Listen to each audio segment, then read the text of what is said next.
Buenos días, doctor. Esperando que se encuentre de una mejor manera, vamos a exponer acerca del caso clínico de leptospira. Presentación del caso clínico. Una niña de 12 años de edad, residente en una zona rural sin vacuna contra la fiebre amarilla, presenta síntomas como fiebre, diarrea, vómitos, cefalea y artralgias. Tras una evolución de 13 días caracterizada por la persistencia de fiebre y vómitos a pesar de un tratamiento empírico inicial, desarrolla ictericia, hepatomegalia y rectorragia, lo que lleva a su ingreso hospitalario. Durante la hospitalización se observa anemia severa, leucopenia, trombocitopenia y elevación de las bilirrubinas, junto con hallazgos ecográficos y tomográficos compatibles con una infección sistémica. A pesar de las serologías iniciales negativas, se confirma leptospira por seroconversión en la prueba ELISA. Tras iniciar tratamiento con doxiciclina, la paciente muestra mejoría progresiva y es dada de alta después de 22 días con un mejor estado general y normalización de los parámetros del laboratorio. ¿Quién lo hizo? El agente causal es la leptospira, que es una bacteria espiroqueta gram negativa de dimensiones finas y enroscadas, con rango de tamaño de 0,1 a 6 micras de diámetro por 20 micras de longitud. Son aerobios obligados, es decir, necesitan oxígeno para crecer. Son patógenos zoonóticos, es decir, no son exclusivos de humanos, pero sí de animales. Causan la leptospirosis, que es la enfermedad que se encuentra afectando a la paciente. Especie patógena por excelencia es la Leptospira interrogans, la que se encuentra en este caso clínico. Epidemiología. Ambientes acuáticos, dulces, agua dulce contaminada, ríos y estanques es donde se puede encontrar, especialmente en zonas y países tropicales y subtropicales. Es una enfermedad zoonótica, es decir, es transmisible de roedores a humanos por contacto con su orina, penetra en el cuerpo a través de mucosas o de pequeñas lesiones en la piel.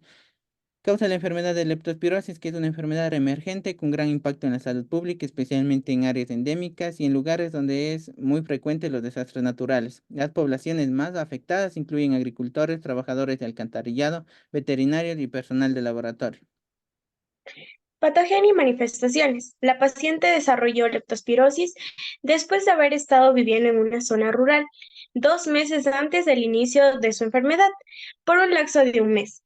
Por ende, es probable que haya estado expuesta a la bacteria al contacto con el suelo o el agua contaminada en esa estancia.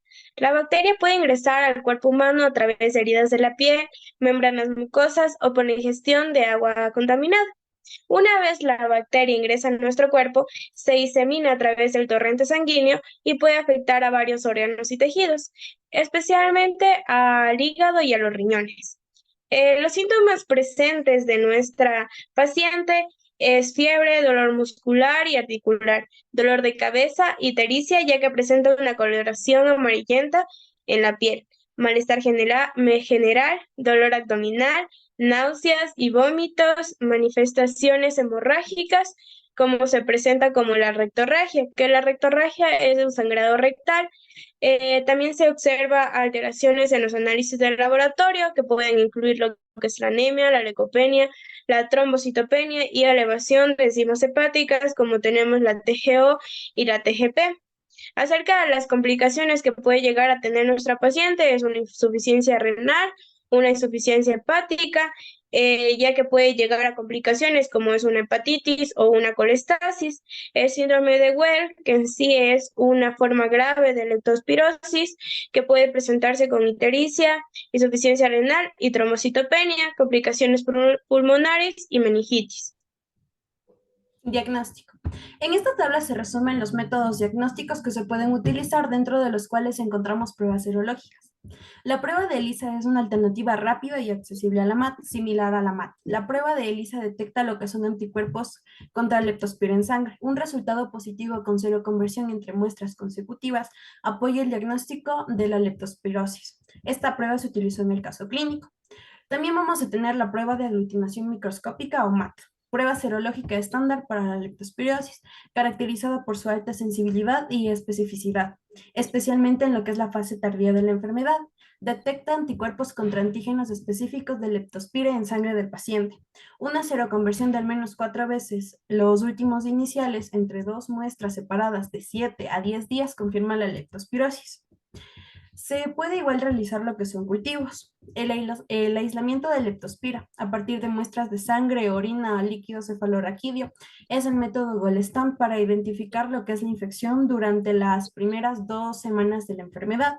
Sin embargo, el cultivo puede ser lento, complejo y requiere de medios de cultivo especializados, limitando su uso en la práctica clínica habitual. También podemos utilizar lo que es una PCR, detección de ADN de la leptospira en muestras de sangre, orina, líquido cefalorraquídeo e incluso tejidos. La PCR es útil en el diagnóstico temprano de la leptospirosis, incluso antes de la aparición de anticuerpos detectables. Sin embargo, esta puede ser costosa y no está disponible en todos los laboratorios. La elección del método diagnóstico va a depender lo que es de la fase de enfermedad, la disponibilidad de recursos y el tipo de laboratorio en donde se vayan a realizar estas pruebas. La combinación de pruebas serológicas, sea de la MAD o de ELISA, junto con la PCR, puede ofrecer una mayor sensibilidad y especificidad al diagnóstico de la leptospirosis.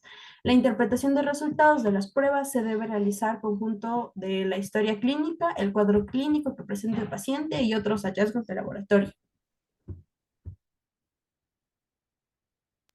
Tratamiento y manejo. Dentro del tratamiento es necesario utilizarlo de manera temprana, ya que esto nos va a ayudar a mejorar el desarrollo de la enfermedad y por ende tener resultados más beneficiosos para el paciente.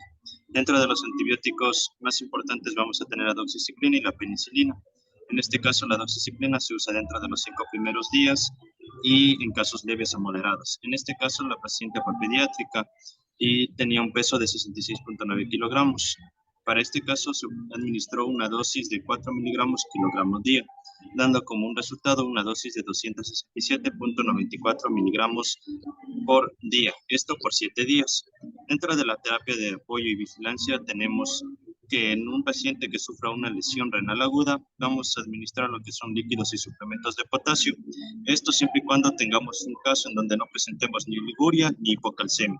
También vamos a utilizar una hemodiálisis siempre y cuando la lesión progrese a otros tejidos. En pacientes que tienen compromiso pulmonar grave vamos a utilizar lo que es una intubación endotraqueal. Esto para evitar que los daños pulmonares se extendan a otros órganos.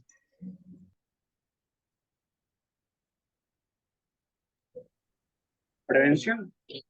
Medidas de prevención hay que tener en cuenta que la leptospirosis es predominante en áreas tropicales y subtropicales, en la cual hay alta prevalencia de lluvias. Por eso hay que tener en cuenta los siguientes puntos.